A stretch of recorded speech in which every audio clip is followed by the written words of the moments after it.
बिस्मिल्लाहिर्रहमानिर्रहीम। अस्सलाम वालेकुम दोस्तों, उम्मीद करता हूँ आप सब बिल्कुल खैरियत से होंगे और अल्लाह के फजल से मैं भी बिल्कुल ठीक ठाक हूँ। आपने इस वीडियो का थंबनेल देखा होगा और इसका टाइटल देखा होगा और आप समझ गए होंगे मैं किस मौजू पे बात आज करना चाह रहा हूँ।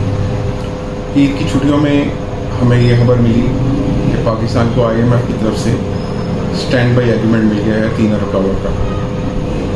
पाकिस्तान का जो जो इसकी इंस्टॉलमेंट थी 1.1 बिलियन थी, लेकिन इसको 9 मंथ पे एक्सटेंड करके IMF ने 3 बिलियन डॉलर देने का वादा किया है, जो कि 9 मंथ का एक एग्रीमेंट है। और उसके बाद अगर रिन्यूअल की गुंजाइश हुई तो इसको रिन्यूअल किया जाएगा। कर्जा किसी भी शक्ल में हो, चाहे वो पर्सनल कैपेसिटी में लिया जाए या मुल्की सतह पर लिया जाए, कर्जे को कभी भी अच्छा नहीं समझा गया और मैं ज़ाती तौर पर इसके बहुत खिलाफ हूँ। और ख़ास तौर पर कर्जे को जब आप आदत बना लें तो वो आपके लिए बहुत नुकसान देता है। और ऐसी चीज़ पाकिस्तान के साथ भी हो रही है। कर्जा पाकिस्तान के लिए एक लानत की शक्ल इख्तियार कर गया है। हमें इस जो पैकेज मिला है IMF का, इसके ज़रा बैकग्राउंड में जाना पड़ेगा और उसके फ्यूचर में भी ज़रा देखना पड़ेगा कि इसकी क्या सिग्निफिकेंस है और आज हम इस स्टेज पे क्यों पहुंचे कि हमें IMF पे पाँव पकड़ के कर्जा लेना पड़ा। हम अपने आप को थोड़ा सा पीछे लेके जाते हैं। पाकिस्तान के साथ ये सिचुएशन आजकल चल रही इकोनॉमिक कंडीशन, इसमें पिछले 5 से 6 साल का बहुत बड़ा किरदार है। PTI की गवर्नमेंट जब 2018 के अंदर माज़ वजूद में आई तो इसमें कोई शक नहीं कि उनको हालात बहुत अच्छे नहीं मिले थे। कि बहुत सारी वजूहात थी, जिसमें पॉलिटिकल वजूहात बहुत ज़्यादा हैं। आपको पता है कि मैं अपने पहले व्लॉग के अंदर आपसे डिस्कस किया था कि मैं पॉलिटिकल जो आपकी एक्टिविटीज़ हैं उनको डिस्कस नहीं करूँगा, और आज भी मैं उसी बात पे कायम हूँ। पॉलिटिकल चीज़ों को कतई नज़र हम अगर सिर्फ मुल्क की मुआशी सूरत को देखें, जिस पे बात करना सबका हक है, मेरा भी हक है, मैं बात ज़रूर करूँगा। जब PTI की गवर्नमेंट मार्च वजूद में आई तो उनको 1-2 माह के अंदर IMF से पैकेज की ज़रूरत थी, लेकिन उस वक्त के जो हमारे फाइनेंस मिनिस्टर असद उमर साहब थे, उन्होंने बजाय इसके कि IMF के पास जाते मुख्तलिफ ज़राए से अपनी जो ज़रूरियात है उसको पूरा करने की कोशिश की, जो कि नामुमकिन थी। और 8 माह इन्हीं कोशिशों में ज़ाया कर दिए। वो 8 माह बड़े कीमती थे। उन 8 माह में पाकिस्तान IMF के पास जाकर अपना न्यू प्रोग्राम लाकर बहुत अच्छे तरीके से आगे चल सकता था, जो वक्त की ज़रूरत थी। लेकिन जो काम इंसान को ना करना आता हो उसमें हाथ नहीं डालना चाहिए और इंसान को तुरम खान नहीं बनना चाहिए। उनकी उस गलती की सज़ा जो उस वक्त उन्हें की थी वो आज तक अवाम भुगत रही है। 8 माह के बाद PTI गवर्नमेंट ने अपना नया वज़ीर ख़जाना इंट्रोड्यूस कराया, हफीज़ शेख साहब, जो कि पुराने खिलाड़ी थे। उनको बड़ा एक निगोशिएटर समझा जाता था IMF के साथ। उन्हें निगोशिएशन स्टार्ट की और बात को आगे बढ़ाने की कोशिश की।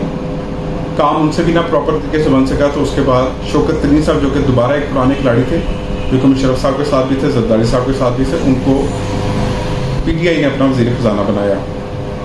वो मामला को लेकर आगे चले। कुछ उन्होंने पैकेजेस लिए IMF से, लेकिन बहुत ही सख्त शराइत पर, जिनका खुमियाजा अवाम आज तक भुगत रही है और भुगतती रहेगी।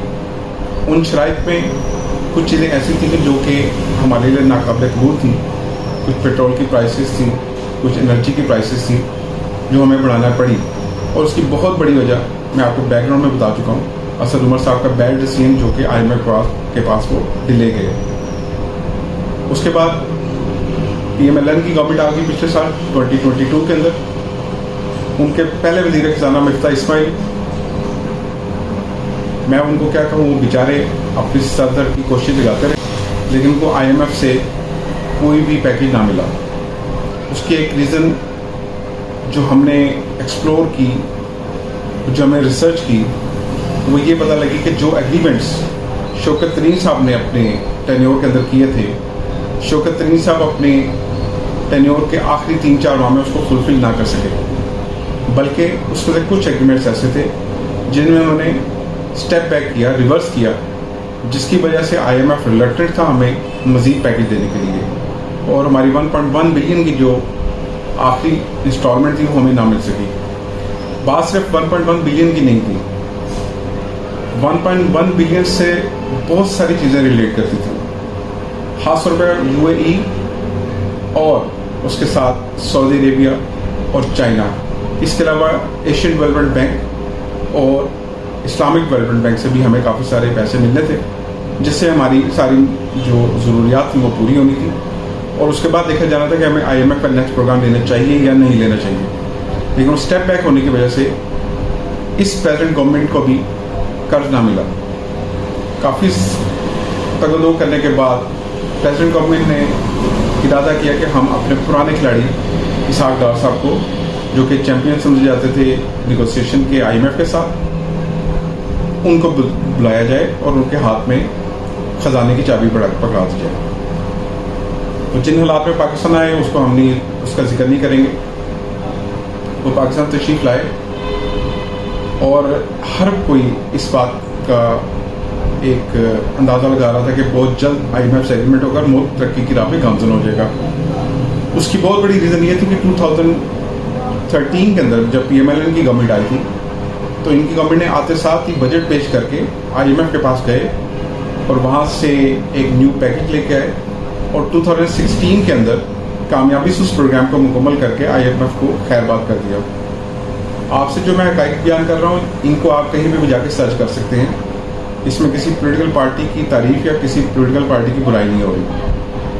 इसहाक डार साहब जब अक्टूबर में वज़ीर ख़जाना बने तो उनके पास बहुत बड़ा चैलेंज था IMF का पैकेज का। लेकिन जब उनको पता लगा, जब मैदान में वो उतरे, तो उनको पता लगा कि पानी की गहराई कितनी है। पानी के अंदर उतर के पता लगा कि पानी की गहराई कितनी है। उनको भी महसूस हो गया कि IMF आसानी से कर्जा नहीं देगा। और इसहाक डार साहब ने भी वही गलती की जो असद उमर साहब ने की। ये भी बहुत बड़े तुरंत खान बनने की कोशिश उन्होंने की। और मुझे इनका बयान अभी तक नवंबर 2022 का याद है, जब ये कह रहे थे कि अगर हम IMF से लोन नहीं मिलता तो आई डोंट केयर। ये बहुत बड़ी बात इन्होंने की थी। आप एक तरफ से कशकोल लेके IMF के पास कदमों में बैठने की कोशिश कर रहे हैं और दूसरी तरफ आप बबांगे दहल TV इंटरव्यूज में कह रहे हैं कि आई डोंट केयर। इस सूरत में आपको कभी भी कर्जा नहीं मिल सकता था। और मौसूफ ने पाकिस्तान के 8 माह ज़ाया कर दिए, पिछले साल अक्टूबर से लेकर इस साल जून तक। 30 जून जो थी वो डेडलाइन थी इस पैकेज की, और इस पैकेज के कंप्लीट होने पर ही हमें अगला पैकेज मिलना था या हमारे सिस्टम ने आगे चलना था। हमारे बहुत ही दीना बहुत अच्छे दोस्त चाइना ने हमारी बहुत हेल्प की इस सिलसिले में और अपने कर्ज को रोल ओवर किया, जिसकी वजह से हमारे ये टाइम गुजर गया। अदरवाइज पाकिस्तान इस साल के स्टार्ट में डिफ़ॉल्ट हो चुका होता। तो चाइना का हमें यहाँ पे बहुत शुक्रिया अदा करना चाहिए। अब सूरत हाल ये बनी कि प्राइम मिनिस्टर पाकिस्तान को पर्सनली फ़ोन्स करने पड़े, लेटर्स लिखने पड़े और IMF की जो चेयरमैन हैं उनके साथ जाके, चेयरपर्सन जो थी उनके साथ जाके उनको मुलाकातें करनी पड़ी और बहुत सारे ममालिक के वज़ीर ख़ारजा को भी इन्वॉल्व करना पड़ा इसके अंदर। तब जाके पाकिस्तान को कामयाबी से ये पैकेज मिल गया। मैं बिल्कुल भी इस पैकेज के हक़ में नहीं हूँ, ना इस पैकेज के हक़ में आपको दिलाई दूँगा। लेकिन ये पैकेज क्यों ज़रूरी हो गया पाकिस्तान के लिए, इसको समझना हमारे लिए ज़रूरी है। हमारी इंपोर्ट्स बिल्कुल बंद हो गई थी। उसकी बहुत बड़ी वजह डॉलर की कमी थी। डॉलर की कमी की वजह से डॉलर की प्राइस बहुत हाई हो चुकी थी और अगर हम अपनी इंपोर्ट को खुला रहने देते तो डॉलर की प्राइस को कंट्रोल करना नामुमकिन हो सकता था पाकिस्तान के लिए। नंबर 2, कारोबारी हालात बिल्कुल डाउन हो चुके थे। इन्वेस्टमेंट पाकिस्तान की बिल्कुल ज़ीरो हो चुकी थी। गैर मुल्की और अंदरूनी इन्वेस्टमेंट बिल्कुल ज़ीरो हो चुकी थी। कारोबार तबाही के दहाने पर जा चुका हुआ था। आप सब इस चीज़ से वाकिफ़ हैं। जो महंगाई है 45% पे चली गई हुई थी। इन्फ्लेशन रेट जो था, बेरोज़गारी मुल्क में तेज़ी से बढ़ रही थी और इन सब की सिर्फ एक ही वजह थी कि हमारे डिफ़ॉल्ट होने का ख़तरा हमारे सर पे मंडला आ रहा था। और शायद ये पैकेज हमें ना मिलता तो जुलाई के अंदर हम डिफ़ॉल्ट हो जाते और जिसकी रिकवरी हमारे लिए बहुत मुश्किल हो जानी थी। श्रीलंका का हाल हम सबके सामने है। हम इस नहज में पहुँच गए पिछले 5-6 सालों के अंदर। और इसकी सबसे बड़ी वजह ये है कि हम बहुत बड़े तुरंत खान और बहुत बड़े फन्ने खां बनने की कोशिश कर रहे थे और उसमें हम नाकाम हुए बुरे तरीके से और आखिरकार उसी तरीके से हमें मार्केट में वापस आना पड़ा, जो कि असल तरीका है। आपका IMF से जान छुड़ाने का, कर्ज से जान छुड़ाने का ये तरीका नहीं कि आप IMF को इग्नोर करें। आप उनका पैकेज लें, उसको अच्छे तरीके से आप यूटिलाइज़ करें, देन आप उसको अल्लाह हाफिज़ कहें, आप अपने पैरों पर खड़े हैं, जो कि नामुमकिन रहा पाकिस्तान के लिए। अब करंट सिचुएशन में ये है कि ये पैकेज जो पाकिस्तान को मिला है, इसकी वसातत से हमें UAE से, हमें सऊदी अरेबिया से, हमें चाइना से, एशियन डेवलपमेंट बैंक से, इस्लामिक डेवलपमेंट बैंक से जो लोन्स मिलेंगे हम उनको प्रॉपर्ली यूटिलाइज करेंगे और आने वाली जो हमारी इंस्टॉलमेंट्स हैं हम उनको ईजिली पे कर सकेंगे। असल में डिफ़ॉल्ट होता ही तब है जब आपने जो कर्ज लिया था आपको पे करने की सलाहियत नहीं होती तो आप डिफ़ॉल्ट कर जाते हैं। जब आप डिफ़ॉल्ट करते हैं तो आप पे बहुत सारी पाबंदियाँ लग जाती हैं और आपका इन्फ्लेशन रेट बहुत ज़्यादा बढ़ जाता है, मुल्क में कारोबारी सूरत-ए-हाल अबतर हो जाती है। अल्हम्दुलिल्लाह अल्लाह के फजल से अल्लाह पाक ने हमें उन चीज़ों से निकाला।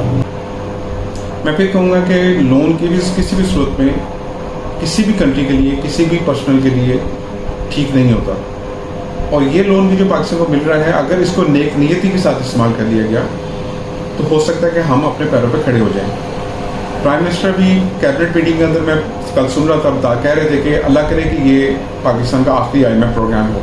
मेरा ज़ाती तजर्बा ये कहता है कि पाकिस्तान का ये आखिरी प्रोग्राम नहीं होगा और पाकिस्तान को हमेशा बरसूरत हमें IMF से नेक्स्ट प्रोग्राम की तरफ जाना पड़ेगा। एटलीस्ट उस प्रोग्राम को कंप्लीट कर नेक्स्ट जो अपकमिंग है उसको करने के बाद हम हो सकता है कि अपने पैरों पे खड़े हों। ये गलतियां हम दोहराते रहेंगे तो हम उनको पीछे लेके जाते रहेंगे। इसके लिए हमें स्टेबिलिटी की ज़रूरत है। स्टेबिलिटी किन चीज़ों से आ सकती है? Number 1 political stability. अब पॉलिटिकल चीज़ों पर बात नहीं करना चाहूँगा लेकिन कुछ चीज़ें मैं आपको ज़रूर कहूँगा कि चाहते ना चाहते हुए तमाम पॉलिटिकल पार्टीज़ को एक साथ बैठना पड़ेगा और इनको एक डॉक्यूमेंट जो है वो साइन करना पड़ेगा जिसका नाम होगा चार्टर ऑफ इकोनॉमी। ये इनको हर सूरत साइन करना पड़ेगा। कुछ पॉलिसीज़ इकोनॉमी के हवाले से ऐसी बना देनी चाहिए इनको तमाम पॉलिटिकल पार्टीज़ को कि किसी भी सूरत में किसी भी वजह से ये पॉलिसीज चेंज ना हो और इसको कंटिन्यू रहे ताकि हमारा मुल्क चलता रहे। अदरवाइज़ यही सूरत हाल रहेगी। हर 4-5 साल के बाद ये खतरा हमारे पर मंडलाते रहेंगे और हमारा मुल्क पीछे से पीछे जाता रहेगा। पुरानी गलतियों को ना दोहराया जाए, अपने आप को तुरंत खान ना बनाया जाए और अपने सिर्फ मुल्क के बारे में सोचा जाए। ये तो हमने कुछ डिस्कस कर दी कि हमें IMF पैकेज की क्यों ज़रूरत थी। इस वीडियो के अगले पार्ट में जो आपके नेक्स्ट डे अपलोड किया जाएगा उसमें हम आपको बताएंगे कि पाकिस्तान IMF का पैकेज लेने के बाद इस सारे क्राइसिस से कैसे बाहर निकल सकता है। उस पर मेरी कुछ तजावीज़ हैं मैं आप लोगों के सामने रखूँगा इंशाल्लाह। अगर आपको मेरी वीडियो पसंद आए तो इसको ज़रूर लाइक कीजिएगा, इसको शेयर कीजिएगा, इस पर कमेंट ज़रूर कीजिएगा ताकि हमें फीडबैक मिल सके कि हमें बेहतर से बेहतर वीडियो किस तरह बनानी चाहिए। हमारे चैनल को ज़रूर सब्सक्राइब करें। इंशाल्लाह आपसे बहुत जल्द अगली वीडियो में इस वीडियो के दूसरे पार्ट में बहुत जल्द मुलाकात होगी। अपना बहुत सारा ख्याल रखें। अल्लाह हाफिज़।